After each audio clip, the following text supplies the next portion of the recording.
just start with the program. Is that all right, Manu? Good, good, good. I can see by your happy signs.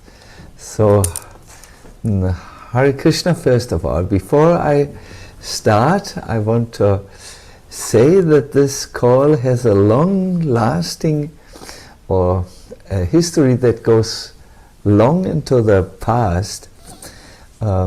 Maybe a few years ago, I opened up discussions with one devotee from Ireland. I believe it was the mother of Ekadasi. We were on retreat in Vrindavan. We had a large audience at the Govardhan retreat, and at the end this devotee, perhaps her name was Karunamayi, invited me to come to Ireland. Now I have remembered my previous visit on Inishrat. I was only one time there during a Pandava Sena mentorship program. I remember I had long discussions with Tribhuvanath Prabhu, who was still amongst us. He stayed in a kind of camper on the island, and I was the guest of Manu Prabhu, and I remember going back and forth with the boat and thinking, wow, this is so romantic, this is so ideal. I instantly fell in love with Ireland, obviously as in my youth and perhaps in my childhood.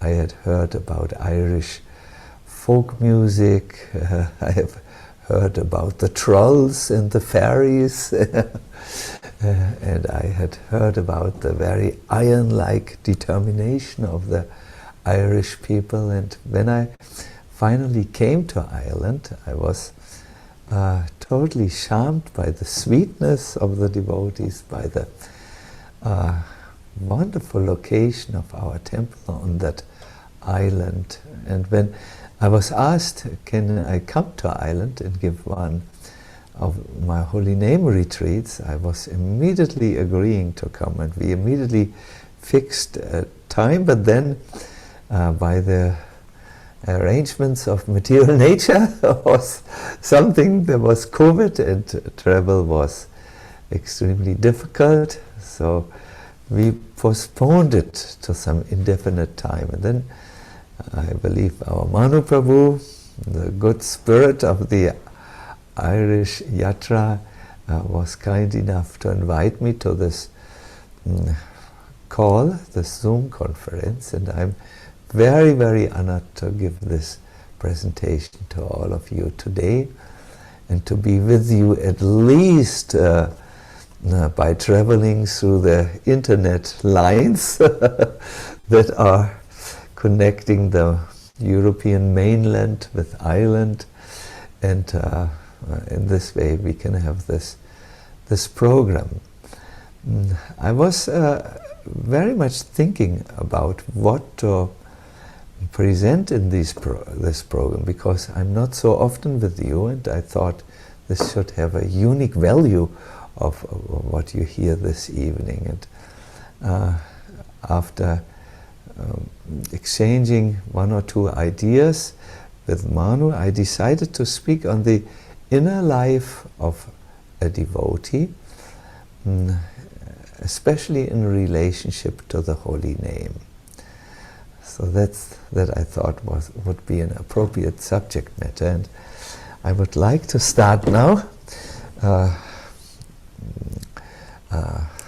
Good.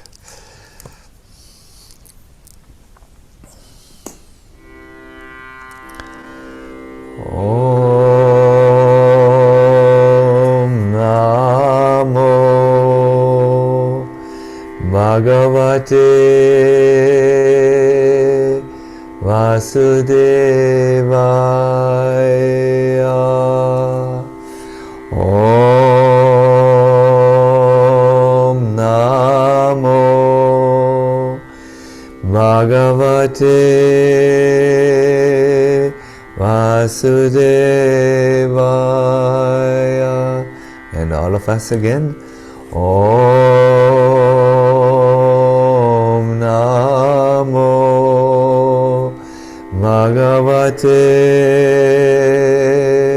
Vasudevaya. Namo Vishnu Padaya Krishna Prashtaya Bhutale Shrimate Bhakti Vedanta Swami Niti Namine. Namaste Saraswati Deve Gauravani Pracharine Nirvishesha Shunyavani Askatya Desatarine. Jaya Sri Krishna Chaitanya Prabhu Nityananda Shri Advaita Gadadhara Shivasari Gaur Bhakta Vrindam. And all of us again. Hare Krishna, Hare Krishna, Krishna Krishna, Hare Hare, Hare Rama, Hare Rama, Rama Rama, Hare Hare.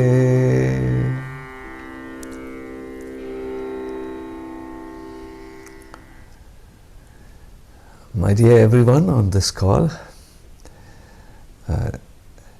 it is known that if our hearts are full with beautiful thoughts of devotion, of love, of service, our life is also full with devotion, service, inspiration, enthusiasm. And it is equally known that when our hearts are empty and we cannot feel any devotion, any gratitude, any enthusiasm to engage in service, when our hearts are empty, then our lives are also very empty, and no matter what amount of activities we do, how many appointments we have, what achievements we gain, if the heart remains empty, our life looks almost like a dead body decorated with gold and jewels, but being nevertheless lifeless. So the inner life of a devotee is very important. It's not just the inner life of a devotee, it's everyone. And there's one particular thing, so to say, that enhances our inner life. It is to hear about the love that Krishna has for his devotees, and to also hear about the love that the devotees cherish in their hearts for Krishna. By hearing about this love, Srila Prabhupada, he says something very, very amazing. Simply by appreciating the dealings of the Lord with his pure devotees, one can attain salvation. The Lord's dealings with his devotees appear to be ordinary human dealings, but one who knows them in truth becomes at once eligible to go back home, back to Godhead. Perhaps the last thing on a person's mind in this world is to think about the love that God has for his devotees, because one of the main problems which we suffer from in this world is that we intuitively, secretly feel that God has abandoned us, he has given us up, and therefore we feel we are not worthy of anything. We are not worthy that Krishna can show us his attention again. We feel like motherless children who've been thrown into life in order to fend or struggle on our own. But the moment we hear that this is not the case, that Krishna loves his devotees, and then our fortune changes. There's a very interesting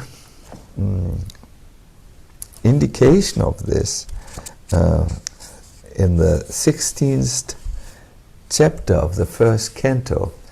And we find there that Parikshit Maharaj had heard from his people that there were very unpleasant developments in his state. He heard that there was intoxication going on at some places. He heard that there was violence committed towards animals and other beings. He heard that there was illicit exploitation of women for sex life.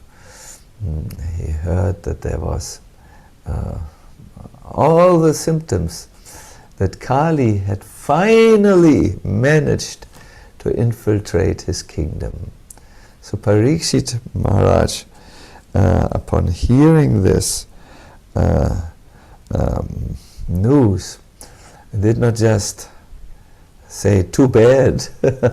No, he climbed up his chariot, which had a flag where a lion was there. You know, he was a strong emperor. He took up his bow and arrow, and he went with his troops all over his empire to establish his rule. Now something very beautiful happened on his journey. As he was establishing the rule of Dharma, wherever he would come and arrive, people heard that he was the son of Abhimanyu. He was a direct member of the Pandavas, you know. Arjuna's son was Abhimanyu, and Parikshit was Abhimanyu's child. So Arjuna was his grandfather. So he heard wherever he was from old people who had seen Arjuna, Yudhishthira, Bhimsena, and Nakula and Sahadev, all his glorious ancestors. He heard about the glories, and what he especially liked is to hear how the Lord, whom everyone in the universe obeys, rendered all kinds of very personal, intimate services to the Pandavas, because he felt the Pandavas, I'm a devotee of the Pandavas. This is what the Bhagavatam says. Saratya parashada sevana sakya dodya virasananugamana stavana pranaman snigdeshu pandushu jagat pranatim cha vishnur bhaktim karoti nripatis charanadavinde. Maharaj Parikshit heard that out of his causeless mercy, Lord Krishna, who is universally obeyed, rendered all kinds of service to the malleable sons of Pandu by accepting the following posts. Krishna became the chariot driver of Arjuna. What a beautiful meditation Parikshit Maharaj had. It was Krishna who helped Arjuna, who was clad in armor, to ascend the chariot. It was Krishna who sat on the seat of the drivers, the chariot driver. Arjuna had directed Krishna as a chariot by placing his legs on the shoulders of Lord Krishna, and one leg went like this, then it went left, then the other leg went like this, it went right.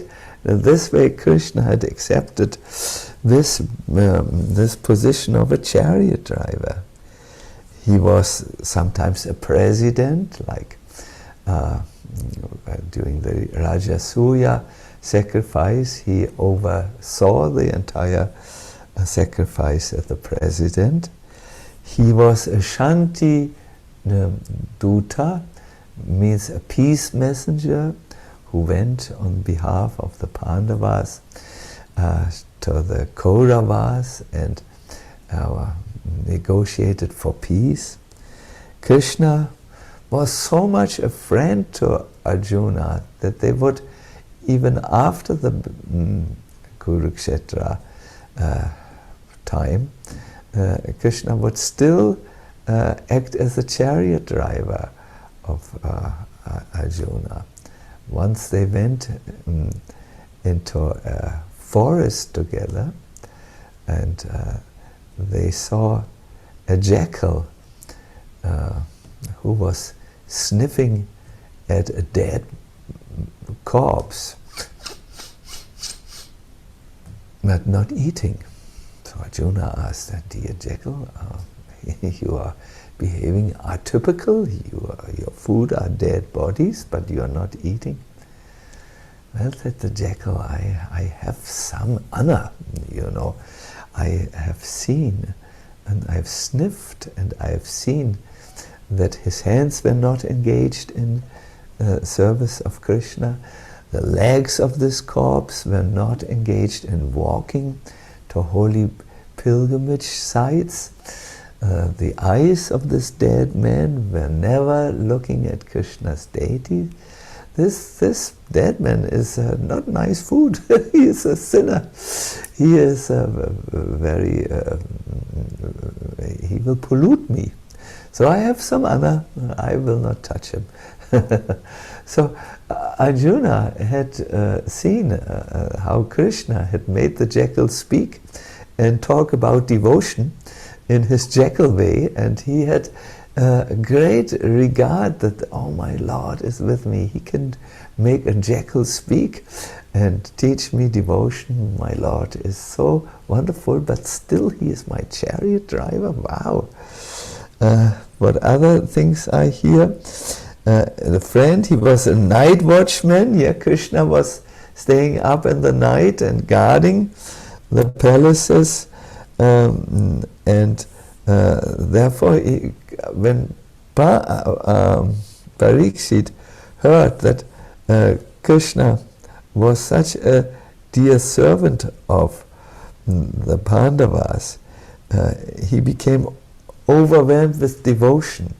In the Bhagavatam it is said that his eyes widened in astonishment. But Krishna was a peace messenger, he was a night watchman, he was a chariot driver, he was a friend, he slept with the Pandavas, he dined with the Pandavas. The Bhagavatam gives us a list of what Krishna did. he was associating with the Pandavas face to face. Says a verse in the 10th chapter. He was the Pandavas were touching him, walking next to him, touching him on his shoulder. They were conversing with him. They were sleeping with him, on the same bed or in different bedsteads. They were sitting with Krishna. They were dining with him. So when Maharaj Parikshit heard this about how Krishna loved his devotees, he felt so much nourished. He actually understood in his heart that Krishna is Bhaktavatsala. He loves his devotees. I think we all have heard in Chaitanya Charitamrita how once Madhavendra Puri was sitting near Govindakund. It's on the lake side, or the bank of the lake, I wanted to say, and he had been so much involved in chanting and remembering Krishna that it was impossible for him to interrupt his bhajan and go out to beg for madhukari, some chapatis. So at one stage he saw a cowherd boy coming to him. We can imagine in those times the cowherd boys would put blankets on their head in order to protect themselves. They had blankets like this, and then a knot to keep it there, and this would serve the cowherd boys. Krishna had a black blanket that is described, and that protected him against sun, but also against rain. He used this black blanket to sleep on it, and he used this black blanket also to sometimes cover a calf who felt lonely being absent from his mother. So Krishna came and solaced the calf and put the blanket around him, which made the calf feel very warm and cared for, almost as if being in the presence of his mother, who would take the calf under her belly and give warmth to the calf. So Krishna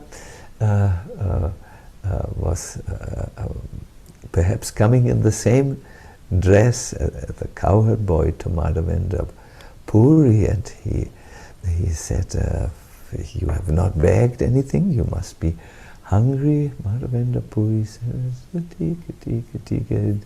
eyes of love were rolling down his face. He had no concern for his body. So then this cowherd boy, who was no one else than Krishna, gave him a cup of milk, and Madhavendra Puri drank that to be nourished. So we know how Krishna cares for his devotees, and we know how much the devotees care for him. We have heard how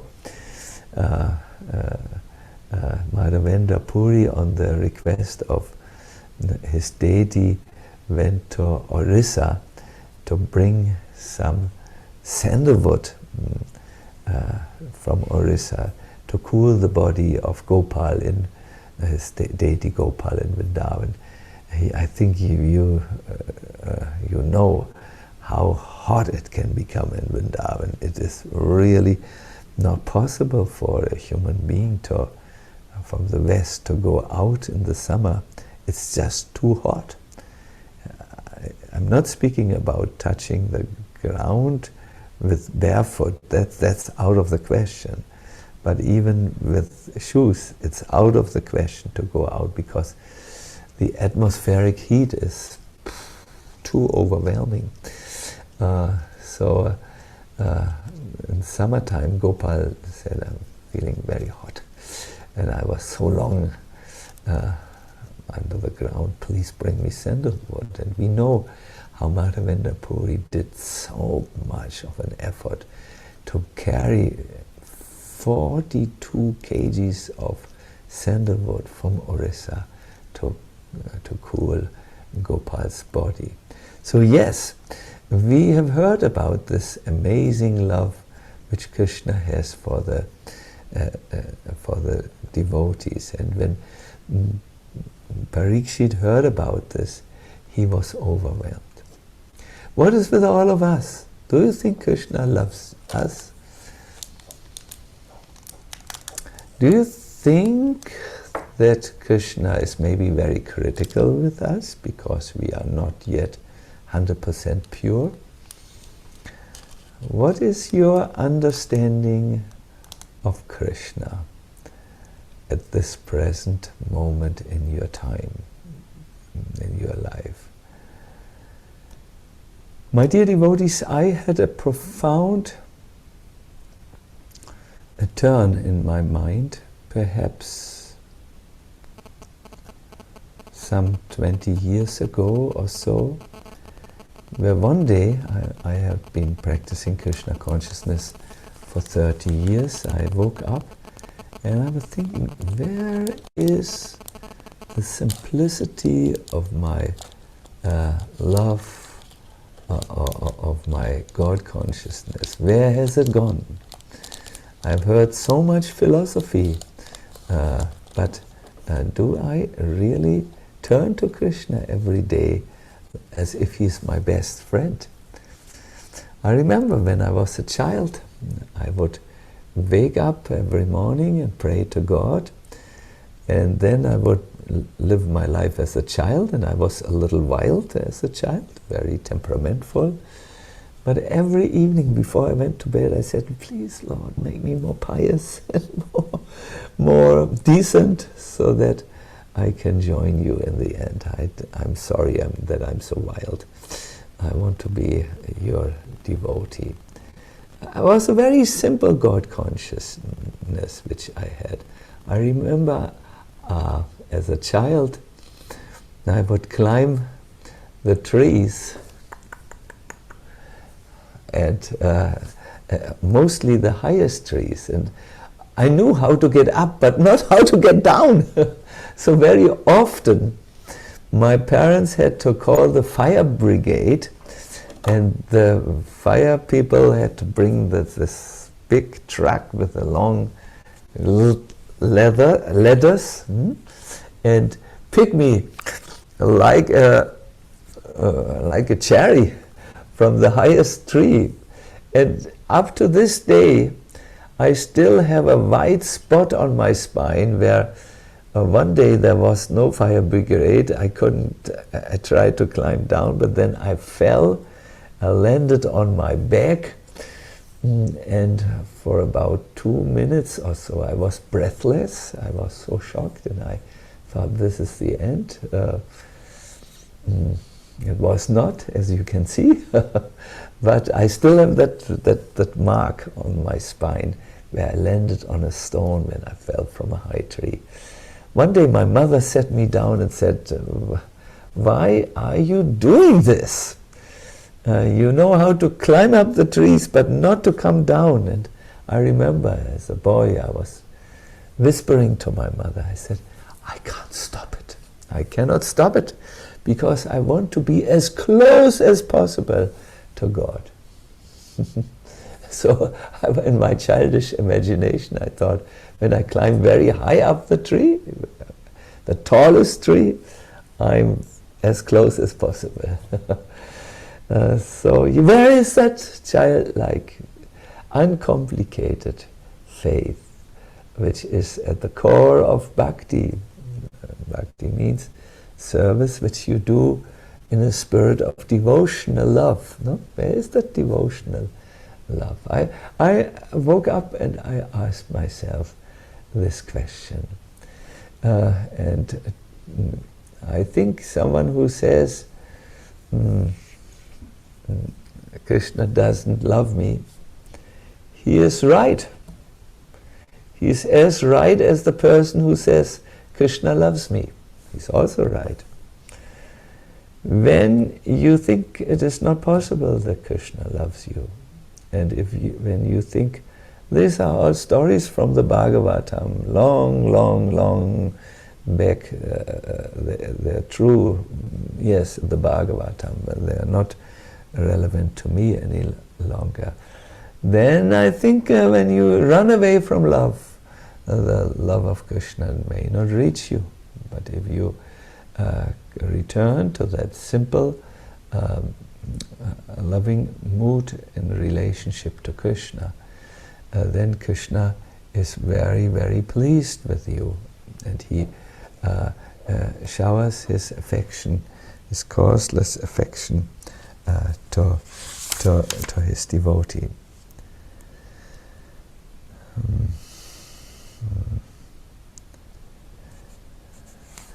I want to say here something. One moment, I have this here.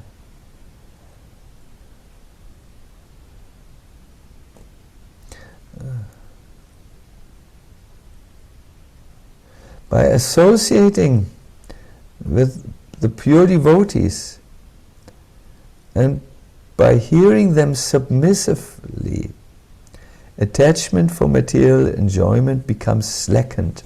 This is Srila Prabhupada. And attraction for hearing about the transcendental activities of the Lord becomes prominent. Once they are, this attachment to Maya is down and attachment to Krishna is high up. Once they are, they will go on progressively without stoppage, like fire in gunpowder. So this love comes by hearing from the pure devotees, as we hear from the Bhagavatam, hearing about how they relate to Krishna. Then some seed in our heart is grown, and the love becomes spreads like gunpowder like fire in gunpowder.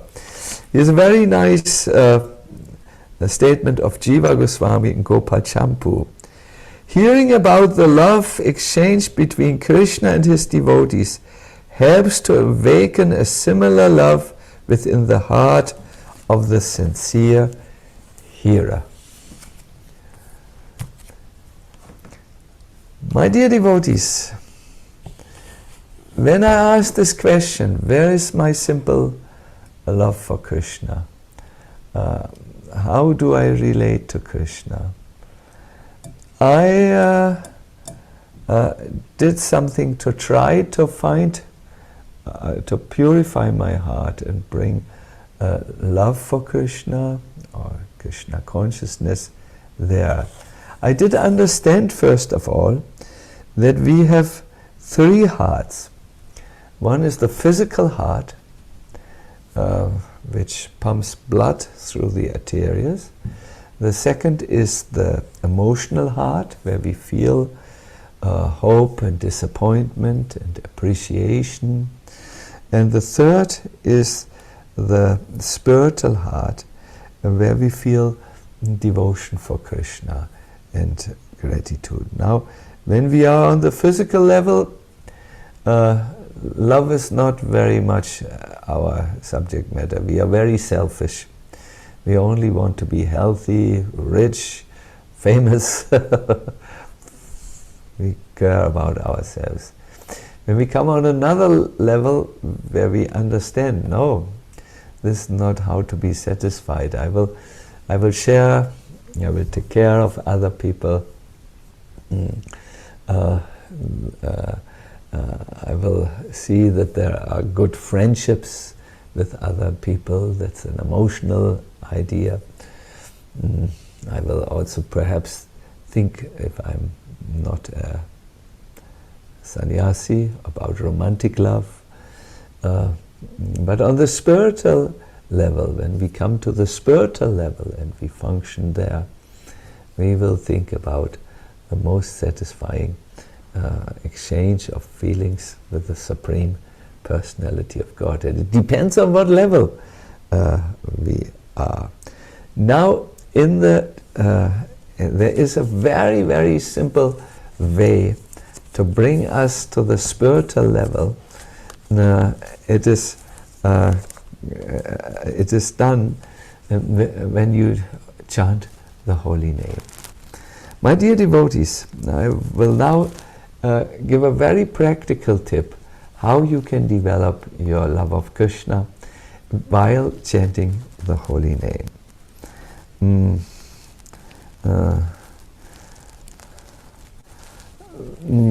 We always think in terms of relations or relationships. We think of I'm the son of so-and-so, or I'm the member of this temple. We think of this is my temple president, my temple commander, or we think this is my friend. We think perhaps this is a person who is has inimical feelings towards me. We always think in terms of relationships, no? Isn't it? Now I'm thinking in terms of my relation to you. I think I'm here in Germany before this computer, and I can see in 2 or 3 windows a good number of devotees. I think hopefully they can understand my language. Hopefully they feel this is good for them, this inner feeling of thinking with affection of Krishna. I'm seeing there's one Ronnie Murdoch, sounds very Irish. So there is a relationship here between speaker and listener, and one Giridhar. I'm saying Dublin, Krishna temple, Inishrat, wow. So we think in terms of relationship. So when we relationships, always, when we get into our japa chanting, we should also think in relationship to Krishna. I'm now calling out his name, I'm chanting his name. May Krishna be pleased with me. And Srila Bhaktivinoda Thakur gives us a meditation in 3 steps that helps us to be in relationship with Krishna while we chant and experience some devotional exchange. No? We speak about the inner life of a devotee. Our chanting should not be mechanic, but there should be a stream of good devotional feelings coming from us to Krishna, and from Krishna his care should come to us. That will nourish us. So this is how to do it, how to do this process to enter into a relationship. And I would like everyone to join me now. This will be a little experiential. I will guide you now into a little Krishna meditation, where you can hopefully experience some of the devotional feelings in relationship to Krishna. I request you to take on to sit straight, in a straight way. Yes, some of you are not so straight. They have been bent over since 30 years. So you can take your shoulders up like I'm doing and roll them back to open the volume of your chest. This will also help you to sit straight. I would like to guide you into an experience with the holy name now. Let us look around in our room for a moment. Look at those who are next to us. Look perhaps up at the ceiling, down at the floor, just to connect with our environment. And then, when we are ready, let us close our eyes and to take a few deep breaths. We bring our awareness on each inhale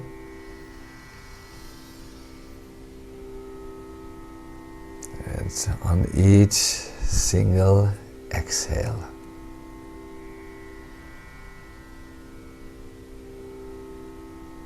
When we breathe in and out, our awareness stays there with our breath. And on each exhale, we try to relax our body part by part. We start with our legs,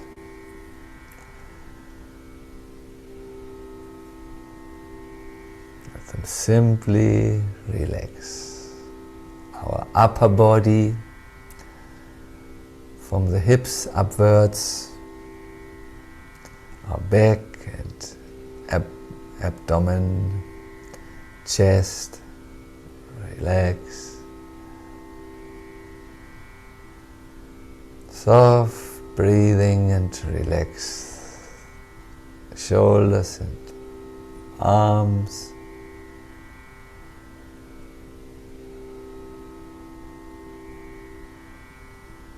And the back of the head and the front of the head.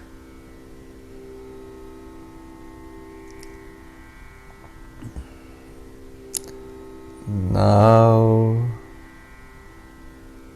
if distracting thoughts or feelings should arise, as they will, let them gently pass, like the clouds pass over the island of Ireland.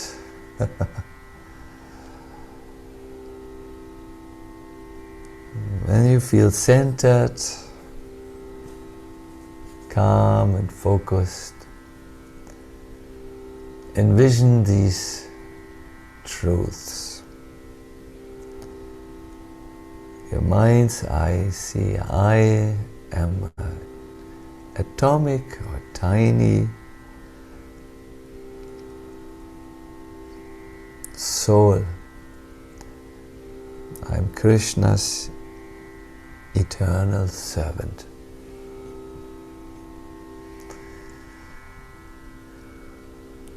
I may inhabit a body and a mind, but I'm different from my body and my mind.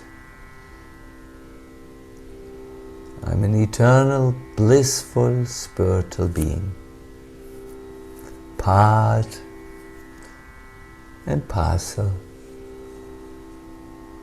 of Krishna.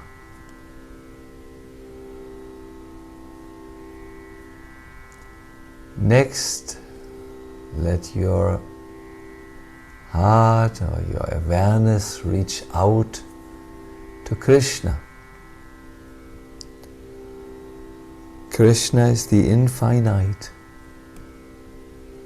Lord of my life, my only master. For so long I have invested in so many relationships, but now I understand that Krishna is my only master and my only true Lord.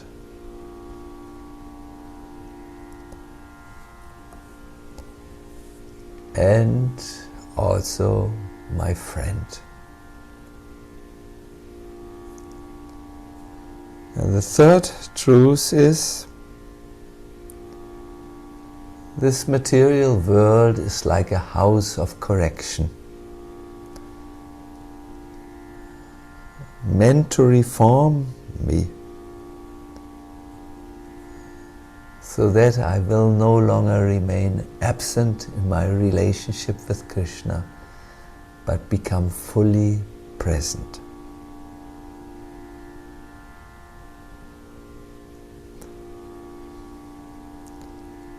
Now we have brought three things into our awareness: our true self, Krishna, and our purpose of being here in this world. Now, from this understanding, we will engage in some very simple kirtan of the holy name. I will just sing the Mayapur melody, and as good as possible, please sing with me. Keep in your mind the awareness that you are the eternal soul, the part and servant of Krishna. He is your only master and true friend, and your purpose of being here is to become present.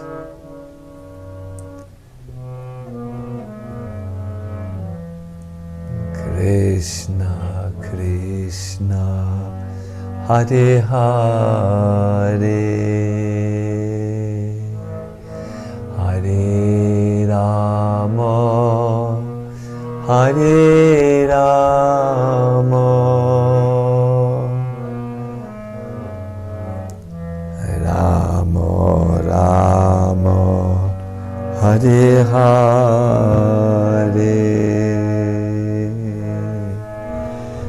Everybody, Hare Krishna, Hare Krishna, Krishna Krishna, Hare Hare, Hare Rama, Hare Rama, Rama Rama, Hare Hare.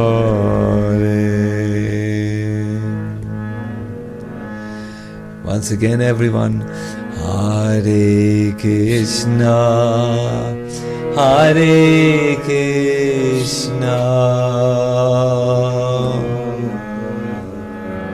Krishna Krishna, Hare Hare,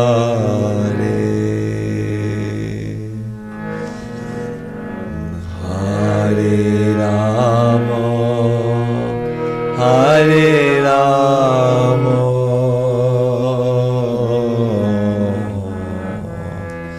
Rama Rama, Hare Hare, Hare Krishna, Hare Krishna,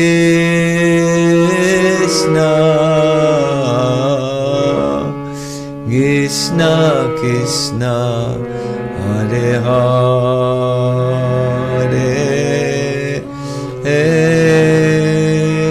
Hare Rama, Hare Rama,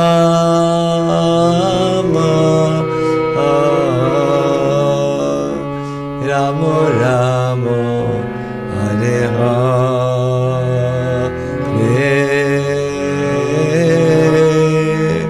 Hare Krishna, Hare Krishna,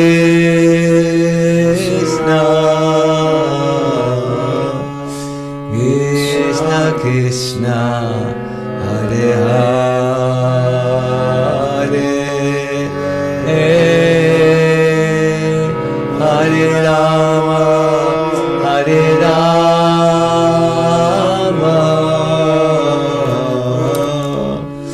Rama Rama, Hare Hare.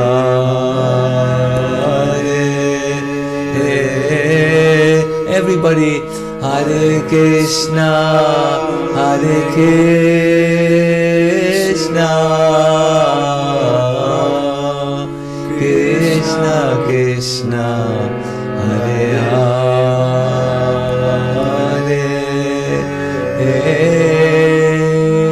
Hare Rama,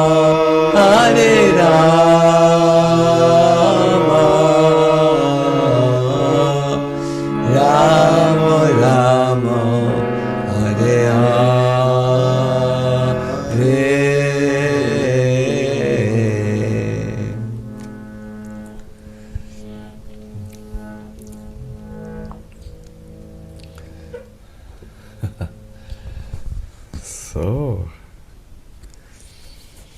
Hare Krishna, Hare Krishna, oh Krishna Krishna, Hare Hare, Hare Rama, Hare Rama, oh, Rama Rama, Hare Hare. Yes, I'm not sure how good the sound is.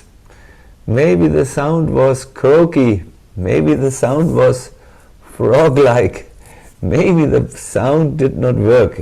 I can never say. We tried to be creative with the harmonium and so on. But this little point of entering into a real relationship, wait, there's someone saying something?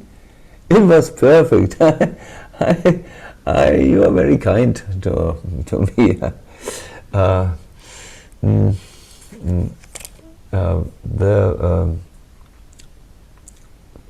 The point here is to enter into a relationship with Krishna.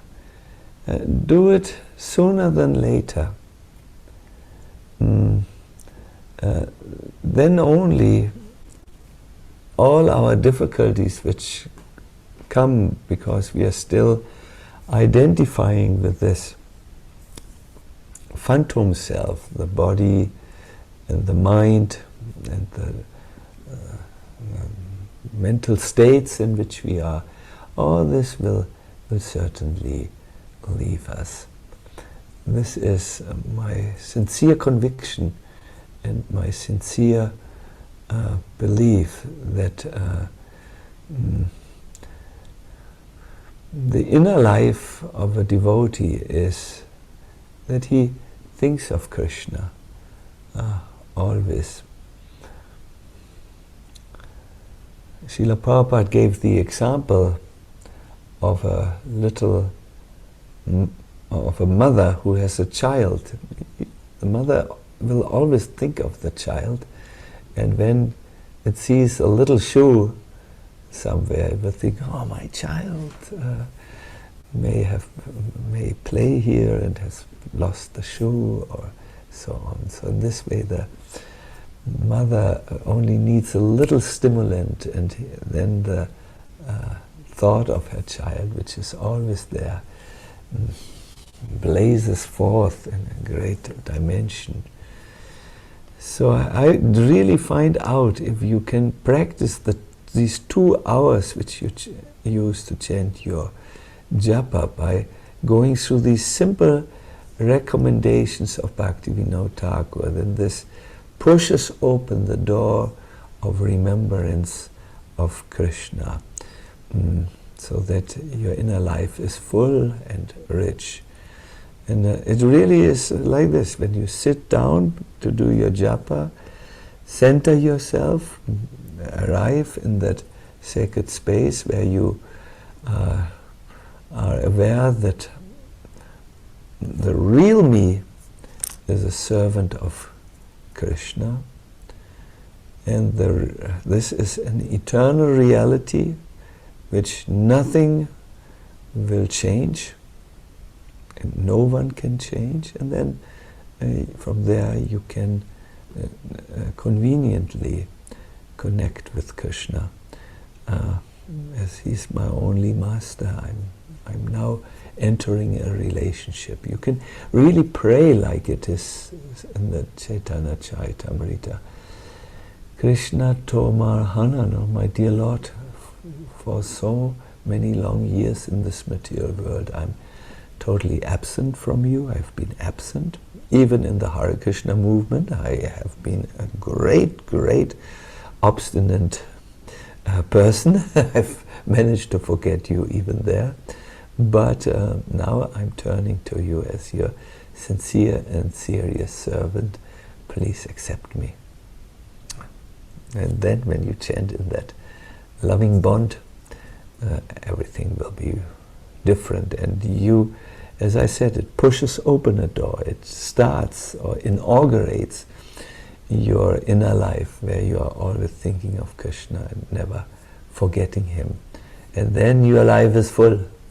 Then it's happy. Then it's ecstatic. This is a little bit what I wanted to explain today to you. I have reached my end. I want to see, maybe there are one or two questions. I still have to manage to... oh no, God, my God, it's already 8:30. Where is the time? Manu, are you? You must be somewhere here. I can't see you at the moment. I saw you earlier. Oh, this is Manu. Yes. Oh, yes, Manu. I see you now. Yes. How should we continue this? Is there a possibility for some devotees to ask questions? It should be good questions if possible, but how do you know? What is your suggestion, Manu? Tell me.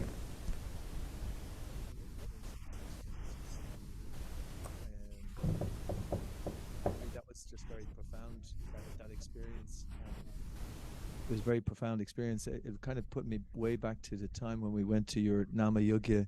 It was my very first Nama Yogya in Croatia. We drove down as a family from Ireland to Croatia for that, and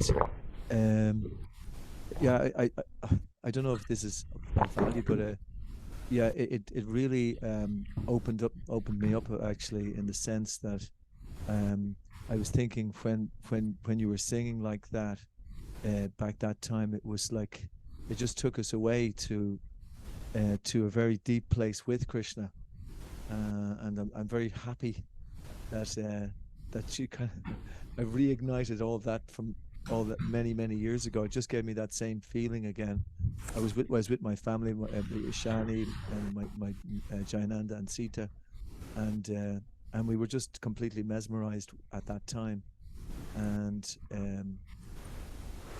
yeah, I don't know if it's a good way to say it, but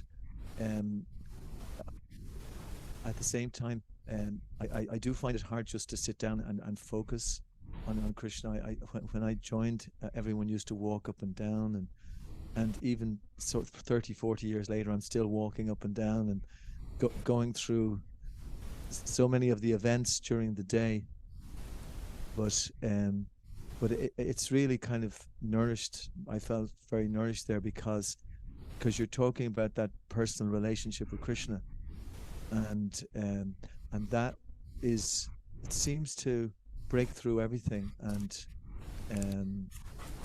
yeah, and everything that you're saying there is has pointed in that direction, that we, to develop that relationship with Krishna as a person in a very intimate way. So, and I'm so happy that you're talking as well about all of that, hearing about devotees speaking about Krishna and the devotees' relationship with Krishna, that it's so different from the, sometimes we get clouded over with all the talk of the social talk that goes on.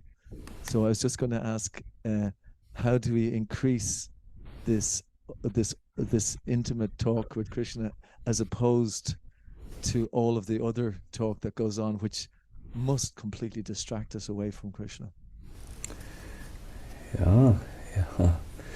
Yeah.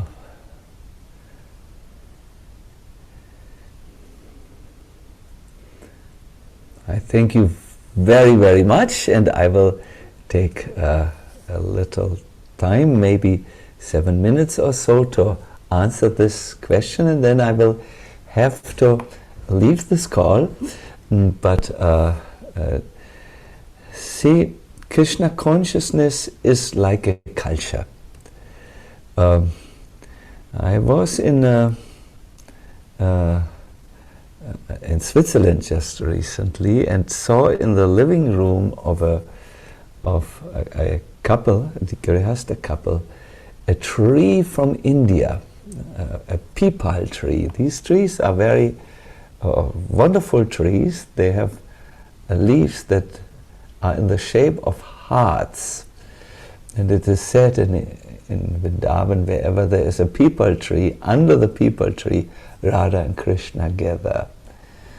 So I was surprised that such a rare tree with these special leaves, which is definitely not a Swiss tree, was growing so happily in Switzerland, in the house of these householders. And I asked them, how could you convince a tree to grow so nicely here? And they said, oh, Maharaj, it's a question of culture. We had to give a certain earth to the tree, which is similar to the earth of his home land. We had to see that there is the right temperature, and we also know that this tree is very dear to Krishna. The seed comes from Vrindavan, so we were playing kirtan to the tree, either recorded kirtans, or we have the tree take part, so to say, in the when we do kirtans before our deities. Then the tree has this atmosphere, and since we do all these things, the tree can grow very strongly. So the same is with your devotional life. You need to see what culture is there that your devotional life needs in order to grow. Just like the peepal tree, devotion is not an item that is very natural to modern day Kali Yuga island. It's almost it's not so frequently seen. Although I hear in Ireland there is abiding faith and devotion to God is also found in the Catholic Church most properly. But a particular brand of devotion with chanting 2 hours a day, the holy names, and worshipping the Lord. It is something special. It's a special plant. You do need to create the right environment. If you don't have the right environment for this, then it just does not grow so nicely. I sometimes find this when I was young. I was often visiting music festivals, rock and roll festivals, to distribute books, to distribute prasadam, to do kirtan, and so on. But when we were there, we got a lot of exposure to the Western culture. You know how loud these loudspeakers are now. Modern loudspeakers are very, very loud, and the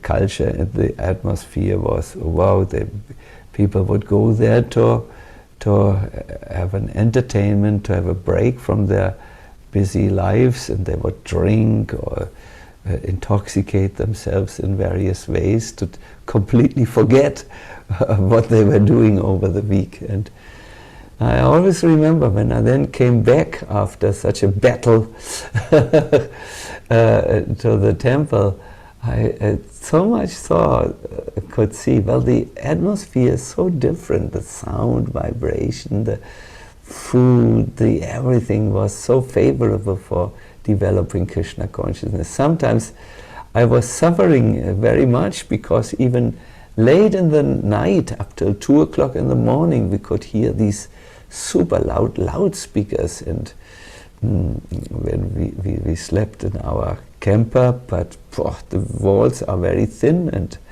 and how much can you put into your ears, to stop the sound from coming?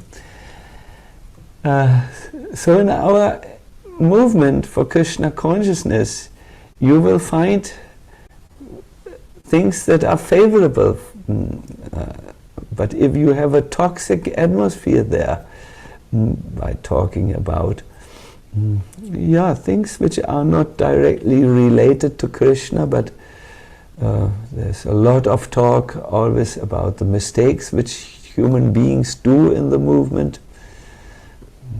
Should we talk about this? Isn't that the most natural thing to be expected, that people who are not yet so developed in their spiritual life, they will have mistakes? It's not so interesting to talk about that from morning till evening. We should talk more about, for me, everything starts in the chanting of the holy name, because that's what we have promised to do. It's 2 hours, Manu. 2 hours. So how will you spend the 2 hours? Absent-minded, distracted, or will you focus on Krishna? Really, your level of Krishna consciousness can be easily seen how you spend your time with Krishna in the holy name. When you are absent-minded, that means you will also be absent-minded during the day and not be so much with Krishna. Yes, so that is my little answer. Every one of us, all you people trees out there, if we want to stay with this example, think what culture, what ground, what floor what ground nourishment you can have in your life. And when you are a little careful about this, I'm sure that you will spend a wonderful day, and a wonderful each day will be wonderful and empowered in many wonderful ways. This is a little bit what I can answer on this question, the culture of devotion. And you don't need a Swami to tell you what is favorable and unfavorable for you. You will see it immediately. Krishna consciousness is not a theoretical thing. You can immediately test how enthusiastic I am after this talk to hear about Krishna, to serve Krishna, and so on. And when it made you enthusiastic, it was good. When it made you less enthusiastic, it was not so efficient. I thank you all very much, everyone who stayed so long with me, and I do hope I gave you something. If you forget many things you heard today in the lecture, remember one thing: as you chant your rounds, try to do it with these 3 steps. Come in contact with the real you. Then, I'm a servant of Krishna. Then relate to Krishna. He is my only master, my only friend. And then the purpose of my being in this world is to turn to Him fully. I thank you very much, and I do hope that the plan which Manu and this devotee, Karuneshwari is her name. Krishna has reminded me, Karuneshwari, it's the mother of Ekadasi, that the plan which we made will actually be that we will be successful to have this. Then we will go to Irish Rad, we will dance and chant and remind ourselves of the true purpose of life and become happy in our Krishna consciousness. All the best to everyone. Hare Krishna, and see you hopefully whenever